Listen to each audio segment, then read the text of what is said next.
एक गांव था, नाम था ढोलकपुर। बड़ा ही शांत और सुंदर गांव था। लोग हमेशा खुशी से झूमते थे क्योंकि उस गांव में रहता था महाराज रायस्टार, जो अपने गांव के लिए एक शेर था जो कभी अपने लोगों के साथ गलत होने नहीं देता था। लेकिन उस गांव में छुपा था एक डरावना राज, एक राज जो सबके दिल में था पर जुबान पे नहीं। गांव के बीच एक सूखा हुआ पेड़ था जिसे लोग कहते थे श्रापित पेड़। ना कोई उसके पास जाता, ना कोई उससे आंख मिलाता। हर पूर्णिमा के अगले दिन उस पेड़ के नीचे एक लाश मिलती थी। लोग कहते रात में कोई आता है और लाश छोड़ जाता है, लेकिन कभी किसी ने कुछ देखा नहीं और देखता भी कैसे। जो देखता वो अगले दिन पेड़ के नीचे होता था। एक दिन रायस्टार ने ठान लिया, बस अब और नहीं, इस राज का अंत मैं ही करूंगा, क्योंकि ढोलकपुर का नाम मिट्टी में मिल रहा था। फिर एक पूर्णिमा की रात रायस्टार चुपके से जाकर पेड़ के पास बैठ गया। रात के 2 बजे एक आवाज आई, थुंग थुंग थुंग थुंग थुंग थुंग थुंग थुंग थुंग सहूर। और फिर वो पेड़ भूत में बदल गया। वो भूत कुछ अजीब सा था, एक भयानक शैतानी हंसी वाला चेहरा, आंखें बड़ी बड़ी। वो पेड़ चल के एक घर के गेट को जोर जोर से खटखटाने लगता है। तभी एक आदमी डर के मारे आवाज सुन के बाहर निकलता है। वो भूत अपने लकड़ी जैसे हाथ से एक ऐसा थप्पड़ मारता कि उसकी सांस वहीं थम जाती है और उसी जगह उस लाश को ले जाता है और वापस फिर से पेड़ बन जाता था। देखते ही रायस्टार का दिल कांप जाता है, पर वो कुछ बोलता नहीं।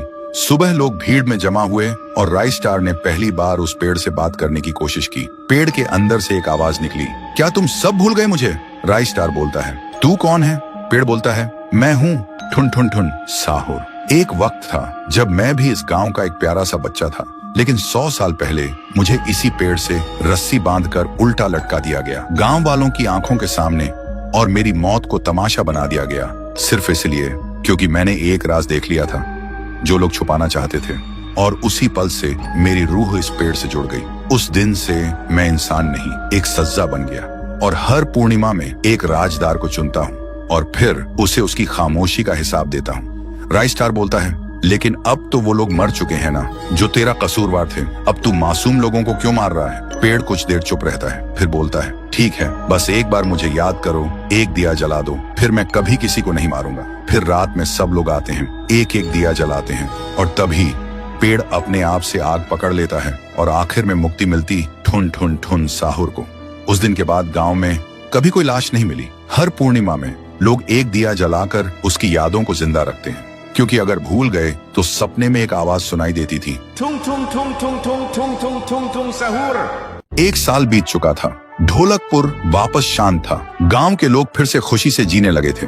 हर पूर्णिमा को लोग एक दिया जलाकर ठुन ठुन ठुन साहुर को याद करते थे। पर एक रात कुछ ऐसा हुआ जो फिर से सब कुछ बदल के रख दिया। लाशें फिर से मिलने लगी। हर 2 दिन बाद किसी न किसी के घर के सामने एक कटी हुई लाश पड़ी होती। गांव फिर से कांप उठा। एक दिन सब लोग महाराज के पास पहुंचते हैं और रो रो कर गांव की घटनाओं के बारे में बताते हैं। रात को महाराज 2 सेनापतियों से कहते हैं, जाओ और खोजो इस कांड के पीछे कौन है। लेकिन सुबह सिर्फ उनकी लाशें लौट कर आईं। एक का सिर था ही नहीं, दूसरे के पैर कट चुके थे।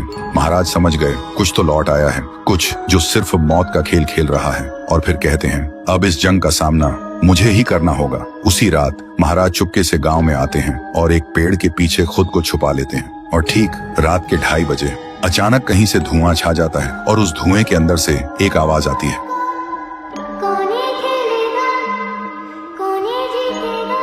और फिर धुएं के बीच से निकलती है एक गुड़िया, गोल आंखें, एक बेजान सी मुस्कान, लेकिन चेहरा मौत का पैगाम। वो गुड़िया एक घर के गेट तक जाती है और बच्चों जैसा एक गाना गाने लगती है। उसके गाने की आवाज सुनकर एक आदमी बाहर आता है और अगले ही पल वो गुड़िया उसका सिर चबा जाती है। वो आदमी तड़प तड़प के वहीं जमीन पर गिर जाता है। महाराज सब कुछ देखते हैं, उनकी आंखें भर जाती हैं। उन्हें समझ आ जाता है इसके सामने जाना मतलब खुद का अंत लिखना है। अगली सुबह गांव के लोग इकट्ठा होते हैं। महाराज कहते हैं, ये पिछले भूत से भी ज्यादा डरावनी है। इसे सिर्फ वही हरा सकता है जो मौत को पहले ही हरा चुका है। और फिर एक पूर्णिमा की रात सब लोग दिया जलाकर पुकारते हैं, आप वापस आइए, आपके बिना ये गांव जिंदा तो है पर जीने जैसा नहीं। तभी एक आवाज गूंजती है, थुंग थुंग थुंग थुंग थुंग थुंग थुंग थुंग थुंग सहूर। और उसी देह की आग से एक जलता हुआ पेड़ बनने लगता है और उसी पेड़ में से ठुन ठुन ठुन साहुर निकलता है। तभी फिर से वही धुआं छा जाता है और उसके साथ ही एक आवाज।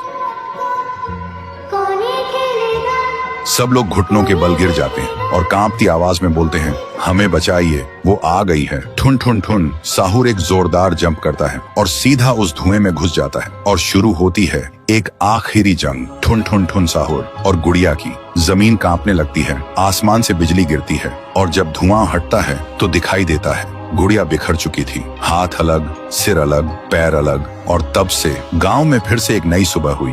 महाराज मुस्कुराए, गांव वाले जीने लगे और उस दिन के बाद ठुन ठुन ठुन साहुर सिर्फ एक भूत नहीं रहा, गांव का रक्षक बन गया। लेकिन उसी रात कुछ ऐसा हुआ जो किसी को भी पता नहीं चला। गुड़िया का सिर, हाथ, पैर अपने आप जुड़ने लगे थे और फिर वो वहां से चली गई। तो लगभग 150 साल पहले की बात है। ढोलकपुर गांव के एक कोने में एक परिवार रहता था। उस परिवार में था पीहू, उसका बड़े भाई साहुर और उनके मम्मी पापा। एक सुबह पीहू और साहुर घर के बाहर खेल रहे थे और अंदर उनकी मम्मी किचन में खाना बना रही थी। वो थोड़ी जल्दी में थी और तभी अचानक उनके कपड़ों में आग लग जाती है। वो चीख चीख के चिल्लाने लगती हैं। पीहू और साहुर मम्मी की चीख सुनकर भागकर अंदर आते हैं और जैसे ही मम्मी को जलते हुए देखते हैं वो चिल्लाते हैं, पापा जल्दी आओ, पापा। पापा भागकर आते हैं लेकिन मम्मी को बचाने के लिए जैसे ही हाथ बढ़ाते हैं उनके कपड़ों में भी आग पकड़ लेती है और कुछ ही सेकंड्स में दोनों जलकर राख हो गए। पीहू और साहुर सिर्फ देखते रह गए, जैसे पूरी दुनिया ही खत्म हो गई हो। अब पीहू घर में अकेली रहने लगी और साहुर हर दिन खेतों में काम करता, सिर्फ इसलिए ताकि उसकी बहन भूख से ना रहे।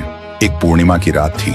साहुर खेतों से काम करके घर लौट रहा था। तभी उसकी नजर जाती है एक घर की खिड़की पर। वो देखता है एक आदमी किसी का खून कर रहा था। ये देखते ही साहुर के पैर कांपने लगे और जैसे ही वो पीछे मुड़ता है एक और आदमी हाथ में खंजर लेकर खड़ा था। वो आदमी बिना कुछ कहे साहुर पर वार कर देता है। फिर गांव के लोगों को इकट्ठा करते हैं और वही आदमी चिल्लाता है, ये लड़का मेरे घर में घुसकर चोरी कर रहा था और जब मैंने रोका तो मुझे ही मारने की कोशिश की। अब आप लोग ही बताओ इसके साथ क्या किया जाए। गांव वाले गुस्से से भड़क उठते हैं और चिल्ला के कहते हैं, इसे उस पेड़ पे जिंदा उल्टा लटका दो। साहुर गिड़गिड़ाता है, मैं बेकसूर हूँ, मैंने कुछ नहीं किया। लेकिन गांव के किसी ने भी उसकी एक ना सुनी। उधर उसकी बहन रात भर उसका इंतजार करती रही और सुबह जब वो उसे ढूंढने निकली तो देखती है उसका भाई गांव के बीच वाले सूखे पेड़ से उल्टा लटका हुआ है। ये देखते ही पीहू टूट जाती है, जोर जोर से चीखने लगती है और उसकी चीख पूरे गांव में गूंज जाती है। फिर गांव वाले पीहू को भी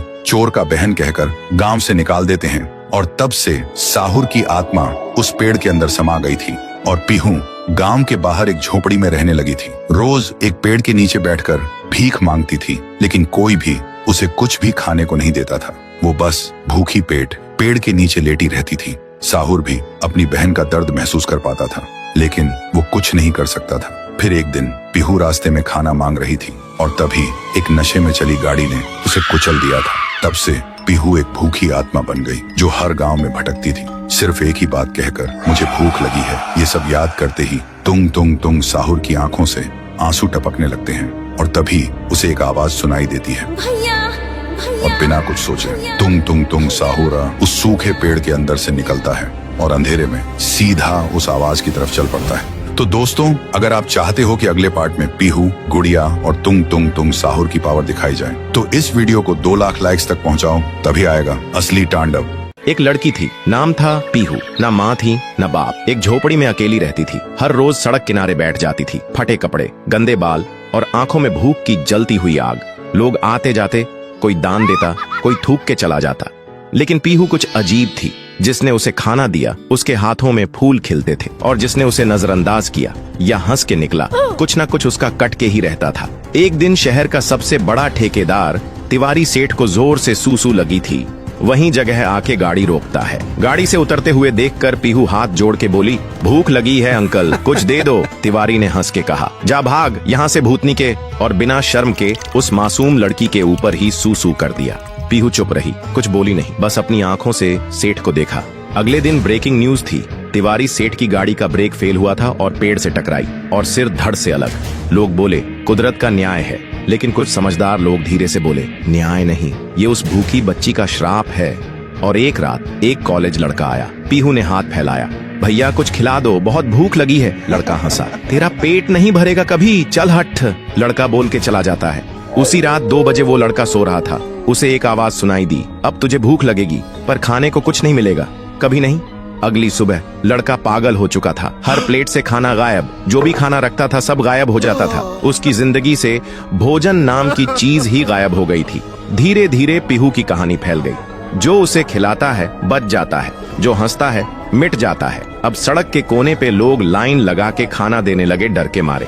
लेकिन ट्विस्ट ये है, पीहू कोई इंसान नहीं है, वो एक भूखी आत्मा है जो सालों पहले इसी जगह पर खाना मांग रही थी और एक नशे में चली गाड़ी ने उसे कुचल दिया था। तब से ना उसकी लाश मिली ना इंसाफ मिला। उस दिन से वो बच्ची नहीं लौटी, एक भटकती आत्मा बन गई। तो दोस्तों, कभी किसी भूखे बच्चे को देखो तो नजरें मत फेरना, शायद वो इंसान ना हो, पर तुम्हारा इंसान होना वहीं तय होता है। कमेंट करो, पीहू को खाना दो अगर इंसानियत अब भी जिंदा है। एक गांव था, सुंदर शांत, जहां लोग हंसी खुशी जीते थे।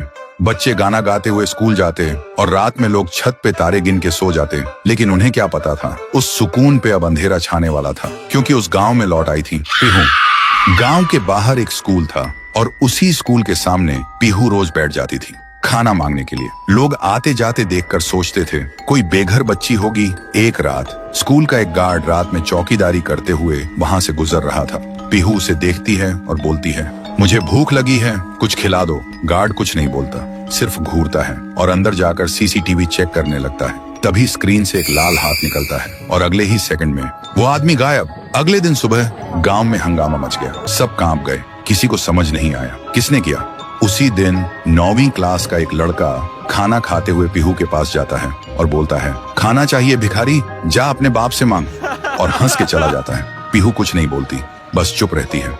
अगली रात उसकी माँ चीख चीख के रोड पे भागती है, मेरा बेटा अंदर से खाली हो गया है। डॉक्टर बोलते हैं, इसके अंदर ना दिमाग है, ना किडनी, ना लिवर, सिर्फ अंधेरा है। अगले दिन गांव के लोग इकट्ठा हो जाते हैं, सब बोलते, जब से पेड़ पे लाश लटकी थी तब से कुछ ना कुछ गलत हो रहा है। किसी ने सजेस्ट किया शांति के लिए पूजा करनी होगी। फिर रात में एक बड़ा पंडित बुलाया गया, पूरा गांव जमा हुआ था। पूजा शुरू होता है, लेकिन जैसे ही पंडित ने पहला मंत्र बोला, जोर का धमाका हुआ। पंडित का शरीर फट के टुकड़ों में बिखर गया, चारों तरफ खून और मांस के लोथड़े उड़ गए। लोगों की चीख पुकार मच गई और उसी खून से एक दीवार पे लिखा हुआ था, मुझे पूजा नहीं खाना चाहिए था। तो दोस्तों, अगर आप अच्छे इंसान हो तो कमेंट करो, मैं पीहू को खाना दूंगा। और अगर डर लग रहा है तो सब्सक्राइब करो, क्योंकि कहानी अभी खत्म नहीं हुई, पीहू अभी भी भूखी है।